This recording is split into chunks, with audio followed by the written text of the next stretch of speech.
that.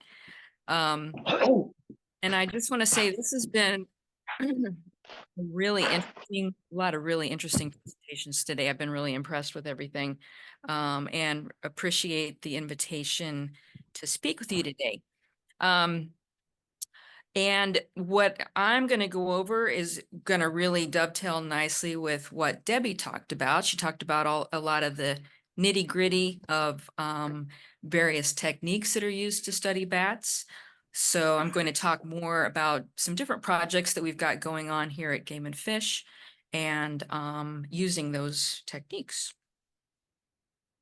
And my favorite thing about caves is that they often have bats in them. So that's how I've gotten into caving just a little bit. Let's see, do I go?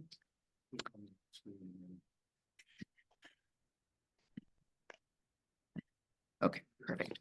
Okay, so I'm going to talk a little bit about white nose syndrome. White nose syndrome goes nicely with bats and cave topic.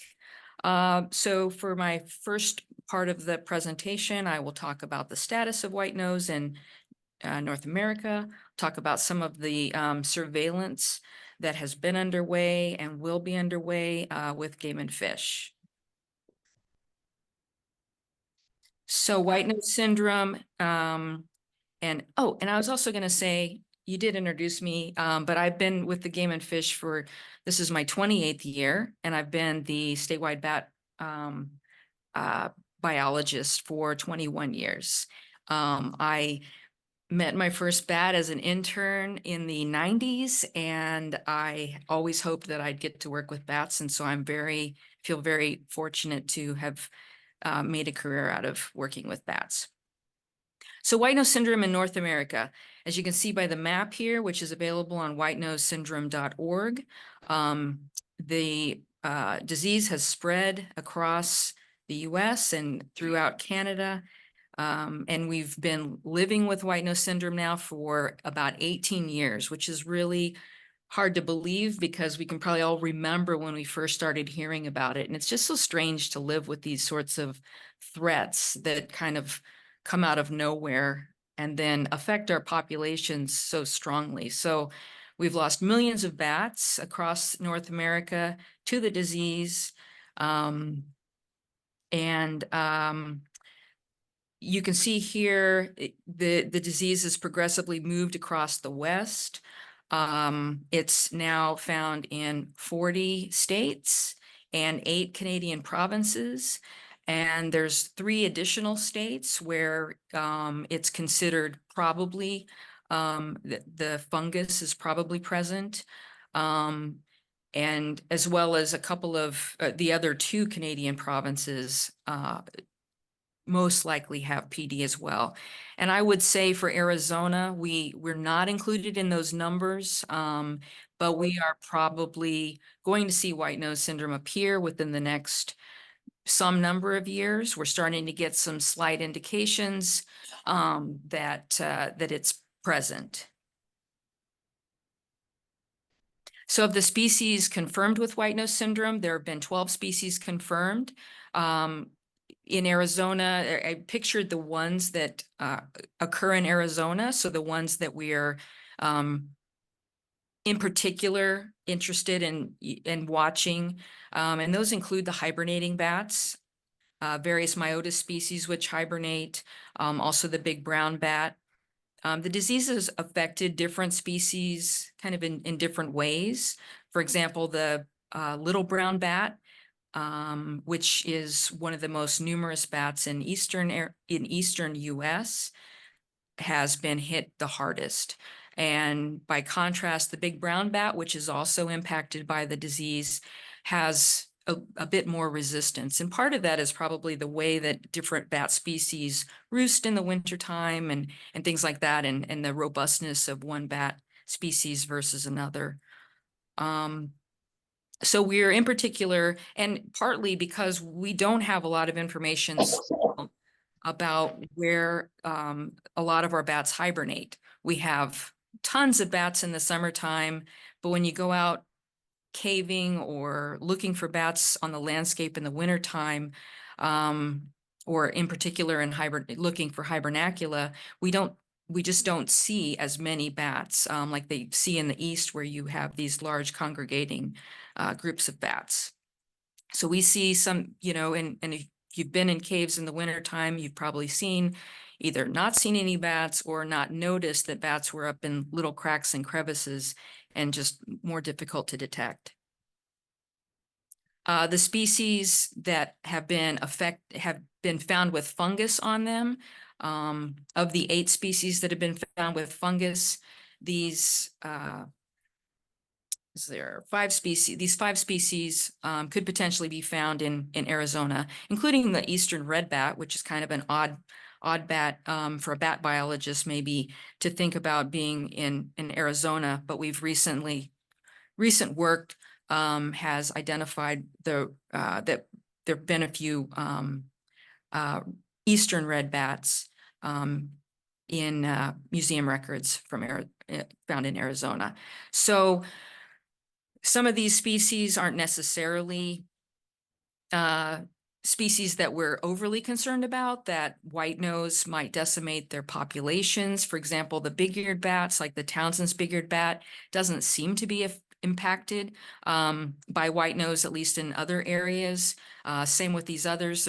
The silver-haired bat and the Mexican free-tail bat don't hibernate. So it's really a disease that we're primarily worried about with regard to hibernating species. And that's because the fungus gets on the bats and it irritates them and makes physiological changes to their wing membranes through the wintertime and causes them to repeatedly wake up.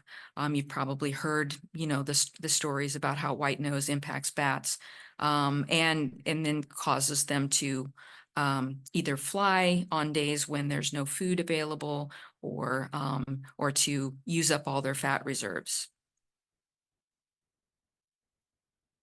So the National Wildlife Health Center is conducting surveillance across the U.S. And the surveillance has largely shifted from surveillance being done in the East and Midwest to samples that are taken out in the West to try to find the leading edge of the disease and how it's moving, and to study new species of bats that might be impacted by it. So on the map here, you can see the dark gray area is from a model that was created to try to kind of focus in on certain surveillance areas to help Western states to focus their efforts. Like here in Arizona, it's really hard since we don't have a lot of information on hibernacula, to really decide where you're going to do your surveillance when there's no caves necessarily with large numbers of bats to survey. So this has kind of helped to focus us in on certain areas. You can see the various places where surveillance samples were taken last year, including surveillance done here in Arizona. The dark blue were negative, or where PD wasn't detected, and then some white nose syndrome confirmed areas up kind of in the northern part of the U.S. and through the kind of central portions. So to talk a little bit about some of the surveillance that we did in 2023, this particular site was a campground up by Pine Top that I was made aware of through Sandy Wolf and Dave Dalton. They had been studying this fringed myotis maternity colony because of just some impending issues with the cabin and some potential renovations in the future that might happen with the cabin. So because it's a species of concern for us with regard to white nose syndrome, and because we know that the bats arrive for the maternity colony, it seemed like an ideal location to sample this species of bat. Plus, you've got this nice little opening here on the picture on the right that a lot of the bats fly through, so it's a really easy spot to put a mist net and catch bats. And we sampled about, at our first attempt last year, about 14 female bats, and the results came back negative for those. And we plan to sample there again this year. Some of the other work we did was landscape netting. Again, because we don't necessarily have a group of caves where we know that in numbers there are hibernating bats, as well as not wanting to disturb hibernating bats to a large degree. We go out on the landscape and conduct netting in the springtime, which is in May for us, when we can get decent numbers of bats. So we had 3 different efforts where we put out mist nets and captured bats and swabbed those. And those were all done during the month of May. We went to Boyce Thompson Arboretum and caught 7 bats.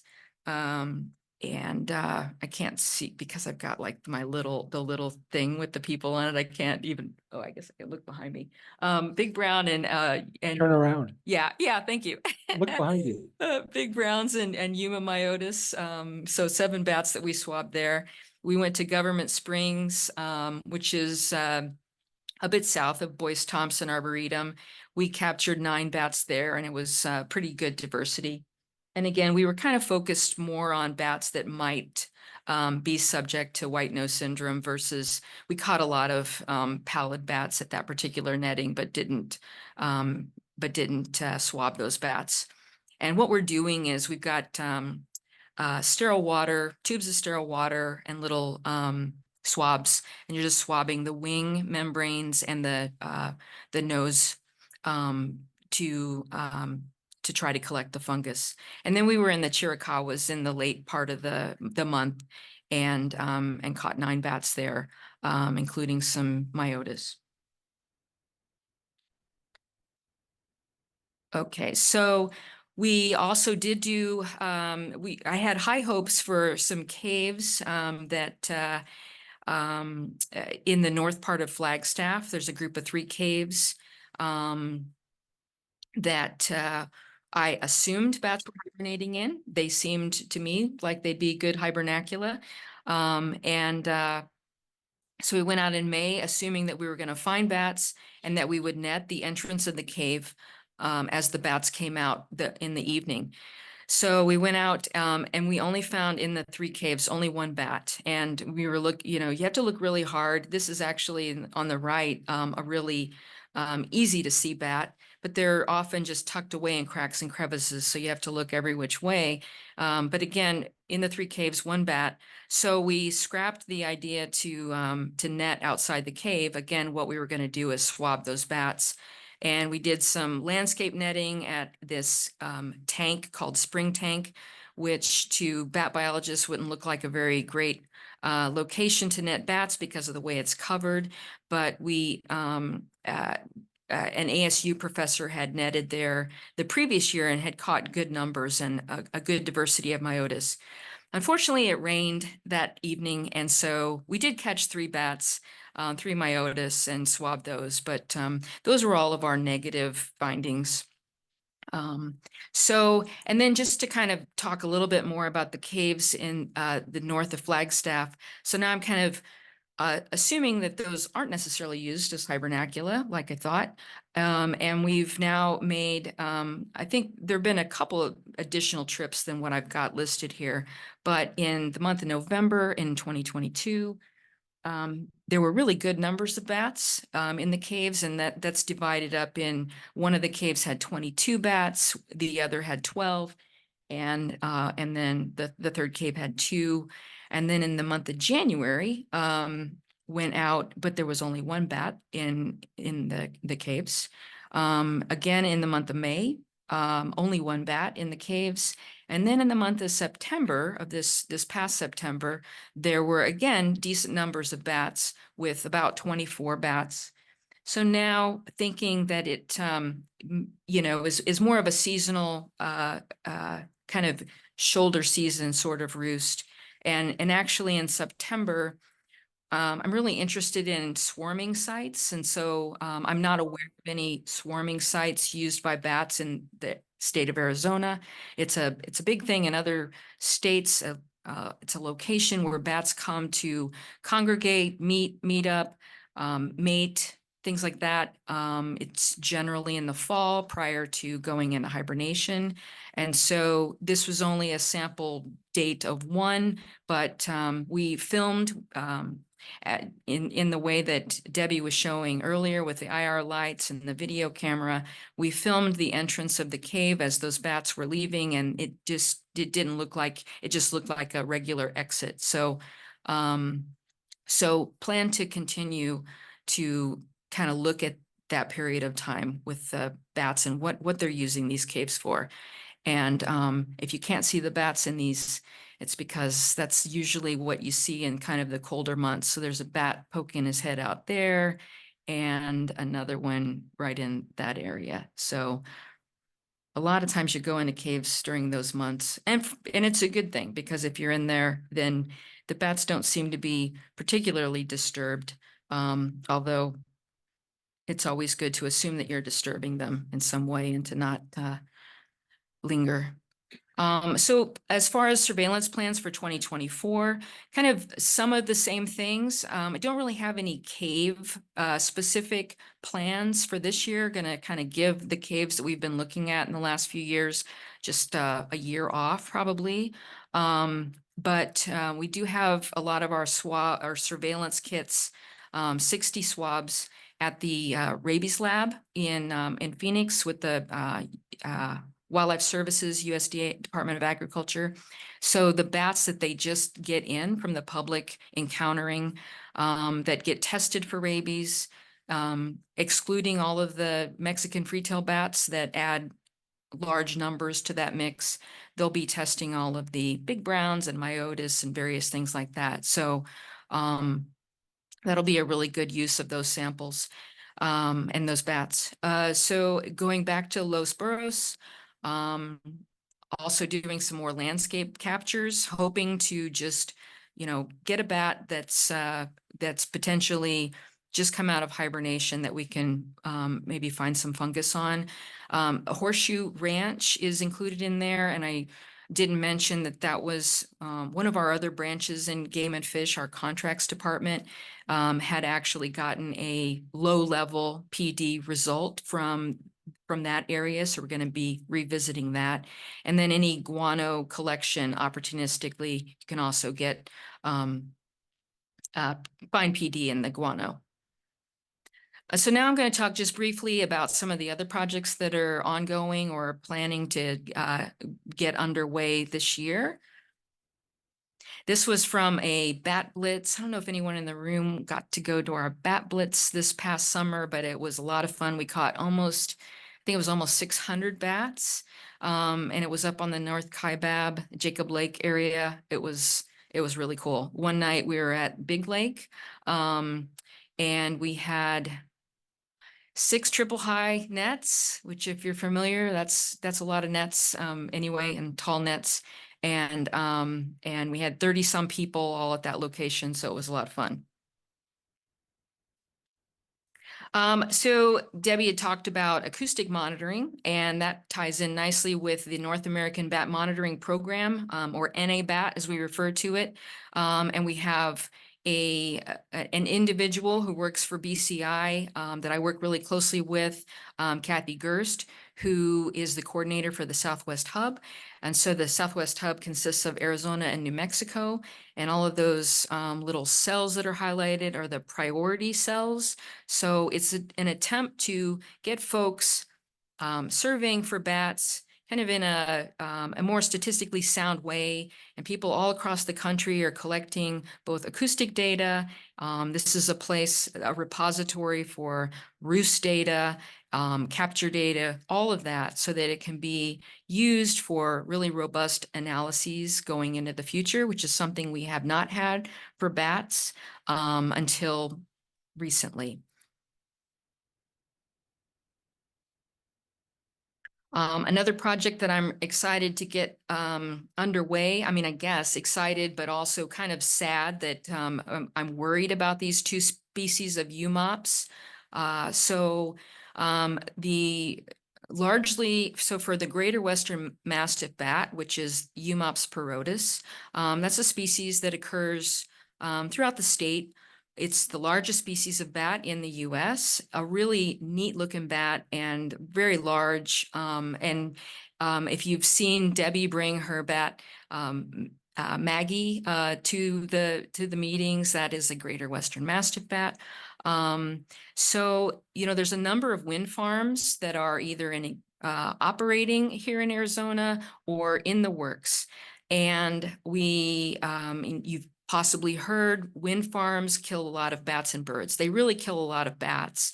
And in particular, certain species of bats, especially the hoary bat or our tree bats, which possibly see wind turbines as large trees on the landscape and places to meet, or maybe they're just checking them out for another reason. It's hard to say, but for whatever reason, hoary bats get hit by wind farms a lot. And we've also seen numbers of Eumops get hit at certain wind farms in Arizona. And we're really concerned because we don't have there's no reason to believe that their populations are nearly as robust as some of these other bat populations. As you can imagine, some bats are naturally more rare, and other bats, like Mexican freetail, whenever you see millions of bats, it's that species. So we're going to be investigating, trying to get more information about the status of this bat. It's a very difficult bat to capture. You have to use acoustics, and if you have some climbing skills, that could certainly be helpful because they live in habitat like this. This is up in the Black Mountains. And then we're planning to do some nettings in the Aubrey Valley, where historically that bat has been captured. Because again, I think the Aubrey Valley is being targeted for wind, and it's an extremely diverse in terms of wildlife area. So then the other Eumops, which is the only species of bat in Arizona that I've actually never seen, is the second largest bat in the US, and it actually only comes into Arizona.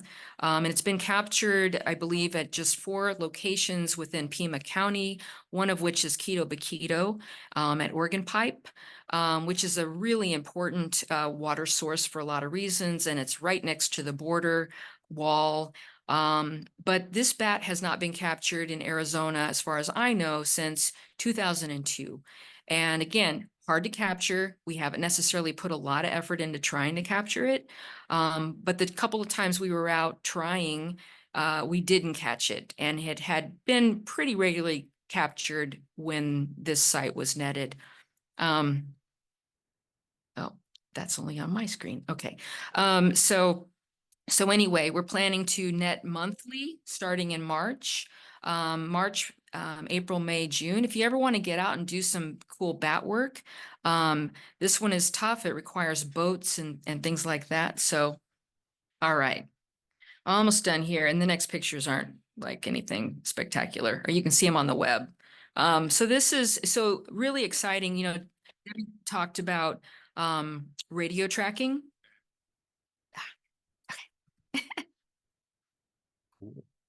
I'm just showing that locally. Oh, he's just showing that locally. Well, we can still get this to go to full screen now. Oh, that's right, because they weren't seeing. Yeah. Oh,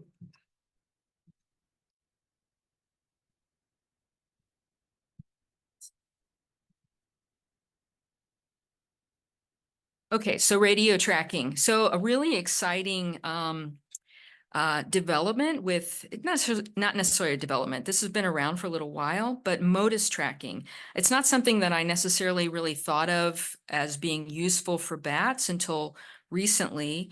So MODIS, so first of all, MODIS is not an acronym. MODIS means movement. I forget, maybe French or something like that.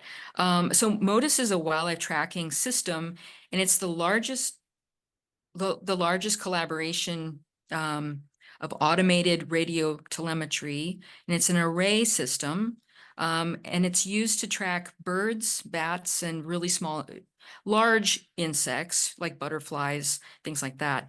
And it's really showing a lot of promise for meaningful research on migratory species. And you can go to modus.org or .com, whatever it is, and see all of the same things that I'm showing you, or way more than I'm showing you, because I'm only going to show you 2 slides.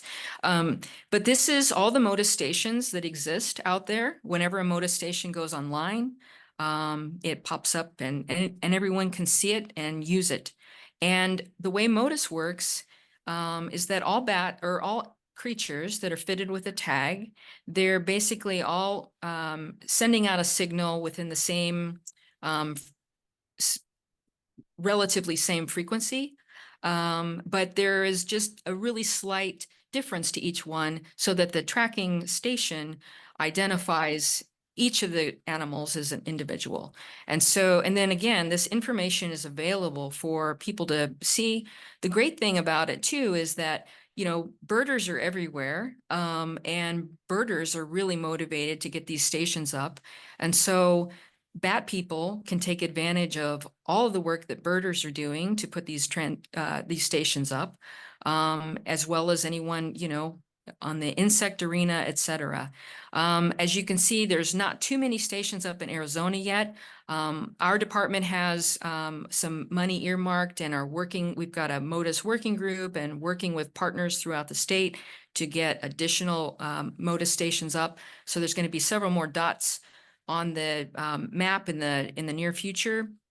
But one of the really cool things that I saw just within the last few months, and I mean, the data is just within the last few months, are hoary bat information in California tracking hoary bats in just a few days, and the movements.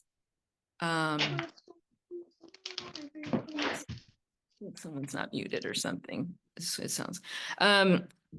Hundreds of miles just in a few days. And so when a bat passes these stations within 10 to 20 kilometers, then the station picks them up. And so they don't have to be right next to the station. But as you can see, they've got a lot of really great information in the east because of the number of stations that are over there. And anyway, it's just really exciting. And the hoary bat stuff is really exciting because just in a few months, we've always imagined that these bats are moving, crazy long distances, but then to have it on there, that this particular bat went from Northern California down to Baja, over to Nevada in just the span of 2 weeks is just amazing. So that is, and we're planning to do a hoary bat project this spring, and potentially use the tags for the UMOP species as well. The very last thing I'll mention, just because we're here in Phoenix, the Gilbert Road Bridge. If you're familiar with Gilbert Road, you might know that it's been closed for several months. There's a really large population of Mexican free-tailed bats in that bridge, and we've been working with the Salt River, Pima, Maricopa Indian community, as well as Maricopa County Department of Transportation, to ensure that the new bridge has bat habitat in it, and that the old bridge, the bats are excluded appropriately in a phase, so that they can hopefully move into the new habitat. And we're about halfway through the project at this point. Bats have been excluded from the old bridge on either end. They're still using the middle spans. The new bridge is scheduled to have bat habitat added to it, like these bat boxes that the bats will be able to move into next week, actually. So it's kind of at the forefront of my mind because it's been a very long time. And just fingers crossed the bats will use the new habitat. And that's it. Thank you.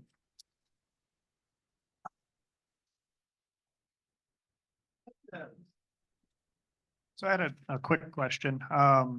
Speaking of bridges being bat habitat, I noticed that there was a pretty healthy population on McKellips Road at some point at the bridge there near Bowen. Does fish have anything to do with that population? Not anything to do with it, but I'm aware, I've heard of it. Just, people will email me and say, do you know about this? Yeah, I would love to pinpoint some areas and have there's a lot of great bridges where it'd be great to add bat habitat. So, but yeah. Just a quick question, Angie. So you mentioned rabies. Do you have any idea what percentage of bats in Arizona have rabies? I couldn't tell you the exact, but it's extremely low. Less than, I mean, bats just in general, less than 1% is the number that, so, and I know from seeing the records of all of the bats that get turned in, that the number that actually come up positive is just minimal. Yeah. On that first map, when you started your map of the US, it looked like a white nose, looked like it was leapfrogging over like Arizona and Utah and going straight into like the Pacific states. Yeah. How's that? And especially Washington. It looks like Washington is getting hit hard. Well, and part of that could be because of who's surveying, the surveillance that's being done. But Washington did leapfrog in, however, it was kind of moving, it was moving westward from the east. And then all of a sudden we did have this great big jump into Washington. And so that was really the first Western. And so how that happened, whether it was carried over there by an individual or whether a bat somehow, stowed away on a logging truck or something along those lines. I think those things are all plausible. So, but it's there and they're dealing with it. Yeah. I think what he had we addressed a question very similar to mine, like how Arizona has avoided it. I don't know that we have avoided it.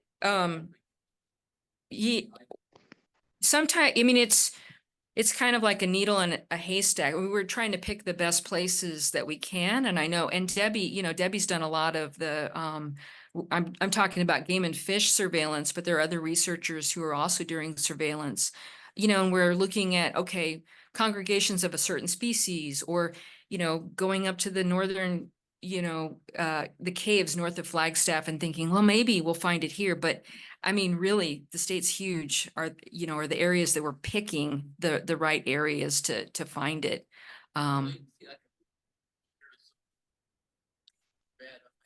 Yeah, let's keep it that way. I'm just not going to do surveillance and then we'll stay. Hear that, Debbie? Don't do any more surveillance. No. Yeah. Okay. Thank you. Thank you very much, Angie.